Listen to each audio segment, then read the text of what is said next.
آج 9 شعبان دوسری جمعرات کا دن جس کا برسوں سے انتظار تھا، ایک ایسا دن جو بار بار نہیں آتا۔ آج کسی بھی وقت اللہ کی لاڈلی سورت صرف 33 بار پڑھ لو۔ یہ کوئی معمولی دن نہیں، یہ وہ دن ہے جس کے بعد حالات بدلتے ہیں، رزق کے بند دروازے کھلتے ہیں اور تنگی خوشحالی میں بدلنے لگتی ہے۔ اگلی جمعرات آنے سے پہلے پہلے اللہ ایسا کرم فرماتا ہے کہ انسان خود حیران رہ جاتا ہے۔ اگر دل ماننے کو تیار نہیں تو کوئی زبردستی نہیں، بس ایک بار آزما کر دیکھ لو، کیونکہ بعض اوقات اللہ دلیل نہیں مانگتا، صرف یقین چاہتا ہے۔ بسم اللہ الرحمن الرحیم۔ آج 9 شعبان دوسری جمعرات کا دن ہے، ایک ایسا دن جو بظاہر خاموش ہے مگر اپنے اندر فیصلوں، رحمتوں اور قبولیت کا سمندر سموئے ہوئے ہے۔ ناظرین، یہ کوئی عام دن نہیں، کیونکہ شعبان وہ مہینہ ہے جسے نبی کریم صلی اللہ علیہ وآلہ وسلم نے اپنا مہینہ فرمایا، وہ مہینہ جس میں اعمال رب کریم کے حضور پیش کیے جاتے ہیں۔ ذرا تصور کرے کہ آج میرے اور آپ کے اعمال اللہ کے سامنے جا رہے ہیں۔ کیا ہی خوبصورت ہو کہ اعمال کے ساتھ آنسو بھی جائیں، دعائیں بھی جائیں اور ٹوٹے دل کی سسکیاں بھی شامل ہو جائیں۔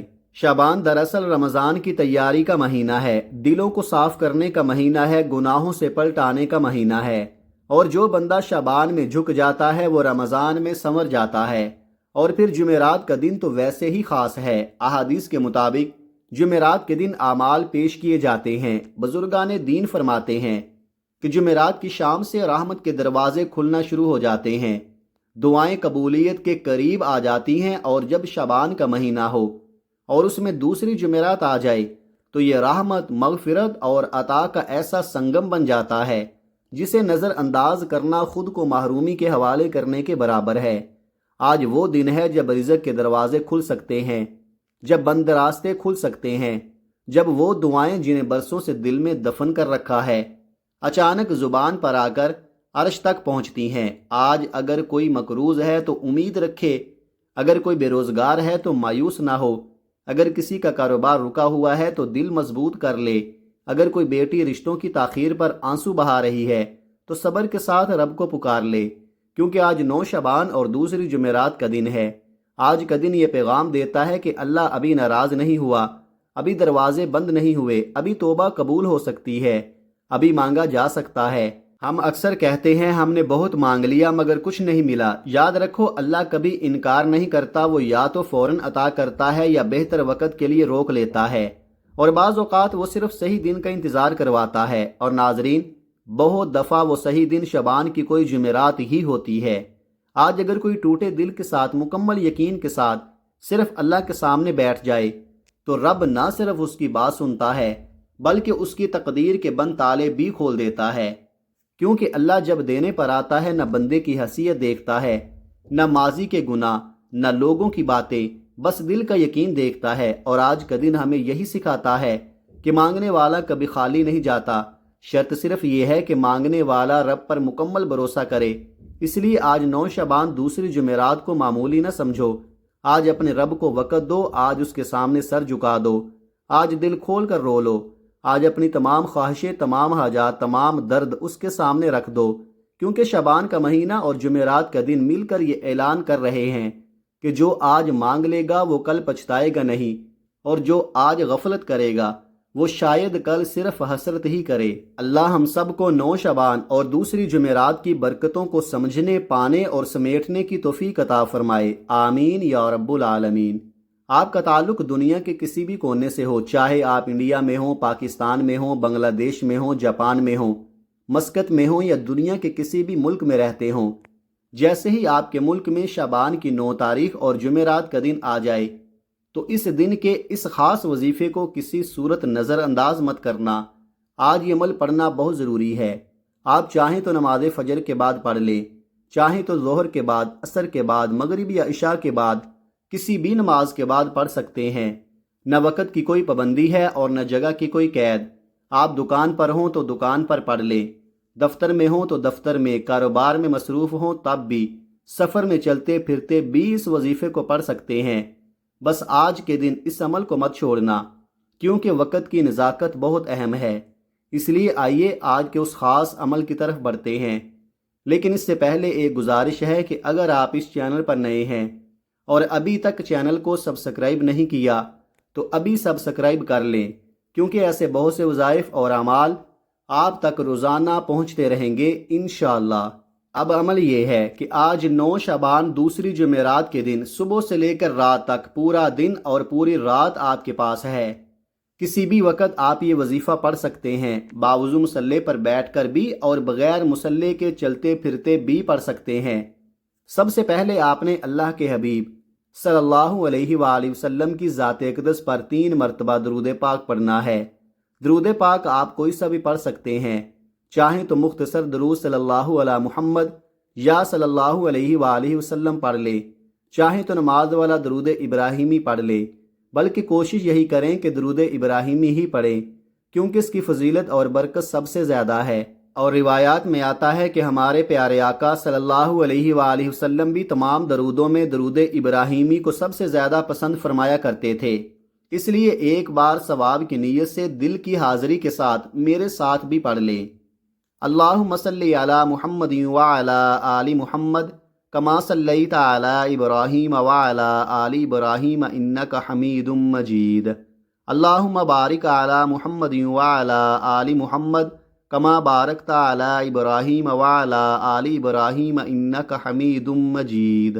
3 مرتبہ درود پاک پڑھنے کے بعد پوری توجہ، یکسوئی اور دل کے مکمل دھیان کے ساتھ آپ نے اپنے خاص مقصد کی نیت کرنی ہے۔ اگر آپ رب کریم سے گھر مانگنا چاہتے ہیں تو دل ہی دل میں گھر مانگ لیں، گاڑی چاہتے ہیں تو گاڑی مانگ لیں، دولت، عزت، شہرت یا جو بھی حاجت آپ کے دل میں برسوں سے دبی ہوئی ہے، جو بھی مقصد آپ کے سینے میں تڑپ بن کر موجود ہے، اس کی نیت ضرور کیجئے، کیونکہ نیت کے بغیر عمل بے جان ہوتا ہے۔ اور جیسے ہی آپ اپنی خواہش کی نیت کر لیں تو فوراً 1 مرتبہ اعوذ باللہ من الشیطان الرجیم بسم اللہ الرحمن الرحیم پڑھ کر وظیفے کا آغاز کرنا ہے۔ یاد رکھیے کہ تعوذ اور تسمیہ پڑھنے سے ہر طرح کے شیطانی وسوسے، منفی اثرات اور رکاوٹیں ختم ہو جاتی ہیں، اور جس کام کی ابتدا تعوذ اور تسمیہ سے کی جائے اس میں اللہ خیر رکھ دیتا ہے، برکت ڈال دیتا ہے اور سلامتی عطا فرماتا ہے۔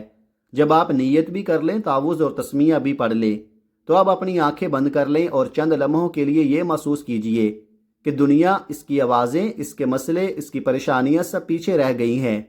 آپ کا دنیا سے تعلق کٹ چکا ہے اور آپ اس وقت رب کریم کی بارگاہ میں حاضر ہیں۔ آپ خود کو یوں محسوس کریں جیسے روضہ رسول کی جالیوں کے قریب بیٹھے ہیں، دل ادب سے جھکا ہوا ہے، آنکھیں نم ہیں اور آپ پوری عاجزی اور یقین کے ساتھ یہ وظیفہ پڑھ رہے ہیں، کیونکہ جب بندہ اس کیفیت کے ساتھ مانگتا ہے تو پھر عطا بھی غیر معمولی ہوتی ہے۔ سب سے پہلے نمبر پر جو وظیفہ آپ نے پڑھنا ہے وہ کوئی اجنبی یا مشکل وظیفہ نہیں، بلکہ وہی وظیفہ ہے جو تقریباً ہر مسلمان کو زبانی یاد ہوتا ہے۔ یہی وہ ذکر ہے جسے رب کعبہ کا اسم اعظم کہا جاتا ہے۔ یہی وہ راز ہے جس میں کامیابی، آسانی اور قبولیت پوشیدہ ہے، اور جس بندے کے حصے میں یہ اسم اعظم آ جاتا ہے اسے پھر کسی اور وظیفے کی حاجت نہیں رہتی۔ آپ نے یا اللہ یا سلامو پڑھنا ہے۔ یہ وہ بابرکت اسم اعظم ہے کہ جس کے نصیب میں آ جائے اس کے بگڑے ہوئے کام سنورنا شروع ہو جاتے ہیں، آنے والی پریشانیاں اور مصیبتیں خود بخود غیب سے ختم ہونے لگتی ہیں۔ اب توجہ سے سن لے کہ آپ نے یا اللہ یا سلامو کو کیسے اور کتنی بار پڑھنا ہے۔ آپ نے یوں پڑھنا ہے، یا اللہ یا سلامو 1 بار، یا اللہ یا سلامو 2 بار، یا اللہ یا سلامو 3 بار۔ اس طرح آپ ہاتھوں کی انگلیوں پر بھی پڑھ سکتے ہیں اور تسبیح کے دانوں پر بھی پڑھ سکتے ہیں۔ آپ نے صرف 11 بار پڑھنا ہے۔ یہ اسم اعظم اتنا طاقتور ہے کہ جنہیں پڑھتے ساتھ ہی حاجات غیب سے پوری ہونا شروع ہو جاتی ہیں۔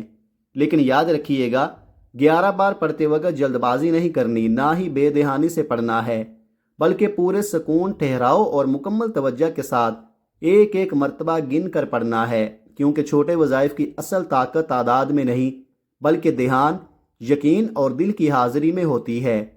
اور یہی وہ لمحہ ہوتا ہے جب بندہ توجہ کے ساتھ مانگتا ہے اور رب کریم عطا فرمانے کا فیصلہ فرماتا ہے۔ پہلے نمبر پر جب آپ 11 مرتبہ یا اللہ یا سلامو پڑھ لیں تو اسی وقت بغیر وقفہ کیے فوراً دوسرے نمبر پر جو وظیفہ آپ نے پڑھنا ہے وہ آج کا خاص الخاص اور نہایت طاقتور وظیفہ ہے، اور یہ کوئی عام وظیفہ نہیں بلکہ قرآن مجید کی ایک عظیم سورت کا وظیفہ ہے۔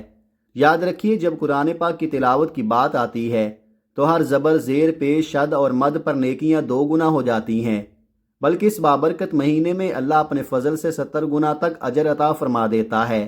اب آپ نے دوسرے نمبر پر سورہ اخلاص کو پڑھنا ہے، وہ سورت جس کے بارے میں آقا کریم صلی اللہ علیہ وآلہ وسلم نے فرمایا کہ سورہ اخلاص کو ایک مرتبہ پڑھنے سے قرآن پاک کے 10 پاروں کا ثواب ملتا ہے، اور جو بندہ سورہ اخلاص 3 بار پڑھ لے اسے مکمل قرآن مجید پڑھنے کا ثواب عطا کیا جاتا ہے۔ حتیٰ کہ نبی کریم صلی اللہ علیہ وآلہ وسلم نے صحابہ کرام سے فرمایا کہ تم صرف 3 بار سورہ اخلاص پڑھ لیا کرو، تمہیں پورے قرآن کا اجر مل جائے گا۔ اب ذرا دل لگا کر اس بابرکت سورت کی تلاوت سن لیں۔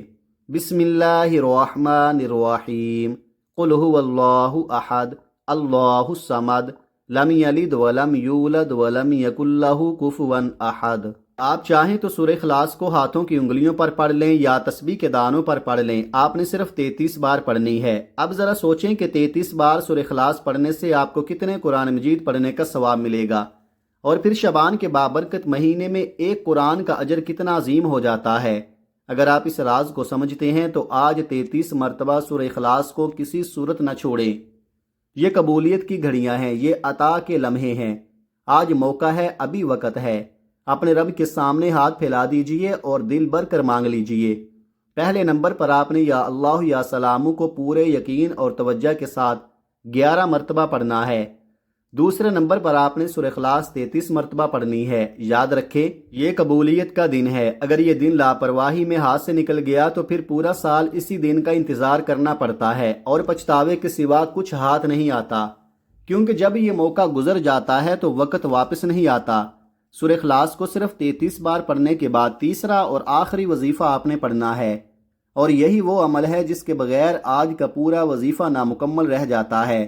یہ عمل رب کعبہ کی صرف ایک صفت کا ہے، مگر اس میں وہ طاقت ہے جو بند دروازے کھول دیتی ہے۔ یہ وہ صفت ہے جسے وہ انسان بھی پکار لے جو ہر طرف سے مایوس ہو چکا ہو، جس کی کوئی مدد کرنے والا نہ ہو، جو بند گلی میں آ کر کھڑا ہو چکا ہو، تو رب کریم اس کے لیے غیب سے اسباب پیدا فرما دیتا ہے۔ تیسرے نمبر پر آپ نے یا مسبب الاسباب پڑھنا ہے۔ یہ ایسا اسم اعظم ہے کہ وہ پریشانیاں اور مصیبتیں بھی جو آپ کی طرف آ رہی ہوں اور جن کا نہ آپ کو علم ہے نہ مجھے، رب کریم ان سب کو پہلے ہی غیب سے ختم فرما دیتا ہے۔ یا مسبب الاسباب پڑھنے سے آنے والی رکاوٹیں بھی مٹ جاتی ہیں، آنے والی مشکلات بھی راستہ بدل لیتی ہیں، اور پھر انسان جس چیز پر نظر رکھتا ہے وہ اسی کی ہو جاتی ہے، جس کام میں ہاتھ ڈالتا ہے اس میں برکت آ جاتی ہے، جو برسوں سے نہیں ملا وہ بھی ملنے لگتا ہے۔ آج 9 شعبان دوسری جمعرات کے دن اگر یہ تینوں اعمال بتائے گئے طریقے ترتیب اور تعداد کے ساتھ پڑھ لیے جائیں تو رب کریم کی عطا میں دیر نہیں ہوتی۔ اس لیے ایک ایک لفظ، ایک ایک نقطہ توجہ سے سن لیں۔ اب یا مسبب الاسباب آپ نے کیسے اور کتنی بار پڑھنا ہے؟ آپ نے یوں پڑھنا ہے، یا مسبب الاسباب 1 بار، یا مسبب الاسباب 2 بار، یا مسبب الاسباب 3 بار۔ اس طرح آپ ہاتھوں کی انگلیوں پر بھی پڑھ سکتے ہیں اور تسبیح کے دانوں پر بھی پڑھ سکتے ہیں۔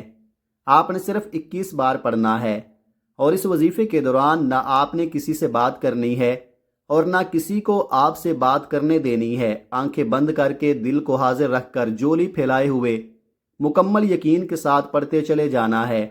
زبان پر ذکر جاری رہے اور دل ہی دل میں رب کریم سے مانگتے رہنا ہے، کیونکہ جب بندہ اس کیفیت میں مانگتا ہے تو پھر عطا بھی غیر معمولی ہوتی ہے۔ سب سے پہلے نمبر پر آپ نے 11 بار یا اللہ یا سلامو پڑھنا ہے، دوسرے نمبر پر 33 بار سورہ اخلاص پڑھنی ہے، اور تیسرے نمبر پر 21 بار یا مسبب الاسباب۔ اور جب آپ یہ تینوں اعمال بالکل بتائے گئے طریقے ترتیب اور تعداد کے مطابق مکمل کر لیں تو آخر میں 3 مرتبہ درود پاک ضرور پڑھے جسے آپ نے عمل کے شروع میں پڑھا تھا۔ اس کے بعد آپ کا آج کا وظیفہ مکمل ہو جائے گا۔ اب فوری طور پر دونوں ہاتھ اٹھا کر دل سے اپنے گناہوں کی سچی توبہ کریں۔ جیسے ہی دل کو سکون ملے کہ رب کریم نے آپ کی توبہ قبول فرما لی ہے تو پھر یقین کے ساتھ ضد کر کے مانگے، کیونکہ اللہ تعالیٰ بہتر نہیں بہترین سے نوازتا ہے انشاءاللہ۔ جن لوگوں کی دعائیں اور حاجات قبول نہیں ہوتی اس کی بڑی وجہ یہ ہوتی ہے کہ بعض اوقات بندہ کسی چھوٹی سی کوتاہی یا غلطی کے سبب رب کی پکڑ میں آ جاتا ہے، اور جب بندہ رب کی پکڑ میں آ جاتا ہے تو پھر چاہے وہ کوئی بھی عمل کرے دعائیں کام نہیں آتی۔ اسی لیے آج آپ نے یہ وظیفہ پڑھ کر اپنے گناہوں کی سچی توبہ کرنی ہے۔ جیسے ہی دل کو یقین کے ساتھ سکون ملے کہ رب نے قبول فرما لیا ہے، اب رب راضی ہے، اب خزانے لوٹنے، من پسند حاجات پوری کرنے اور انعامات سے جھولیاں بھرنے کا وقت ہے۔ ہو سکے تو سجدے کی حالت میں رب سے مانگے، کیونکہ میرا رب سب سے زیادہ محبت کرنے والا ہے، 70 ماؤں سے زیادہ پیار کرتا ہے، ہر شے پر قادر ہے۔ جب عطا کرتا ہے تو نہ مال دیکھتا ہے نہ شکلیں، بس اپنے پیارے حبیب صلی اللہ علیہ وآلہ وسلم کے صدقے عطا فرما دیتا ہے۔ اس لیے خدارا آج یہ وظیفہ نہ صرف خود پڑھیں بلکہ دوسروں کو بھی بتائیں۔ یہ وظیفہ آپ کی زندگی کی ہر خواہش، ہر حاجت پوری کر دے گا انشاءاللہ۔ دعا ہے کہ رب کریم میرا سنانا اور آپ کا سننا اپنی پاک بارگاہ الہی میں قبول و منظور فرمائے۔ جو مانگا وہ مقدر فرمائے اور جو نہیں مانگ سکے وہ بھی عطا فرمائے، آمین۔ ناظرین، اپنے رزق میں برکت، وسعت اور کشادگی کے لیے اللہ تعالیٰ کے 99 ناموں میں سے کوئی ایک نام کمنٹ میں ضرور لکھیں۔ جزاک اللہ خیرہ۔ اللہ تعالیٰ ہم سب کا حامی و ناصر ہو، آمین۔ اپنا بہت سارا خیال رکھیے گا، ہمیشہ ہنستے رہیں، مسکراتے رہیں اور مجھے بھی اپنی نیک دعاؤں اور نیک تمناؤں میں لازمی یاد رکھیے گا۔ ملتے ہیں کسی اگلی ویڈیو میں، تب تک کے لیے اللہ حافظ۔ السلام علیکم ورحمۃ اللہ وبرکاتہ۔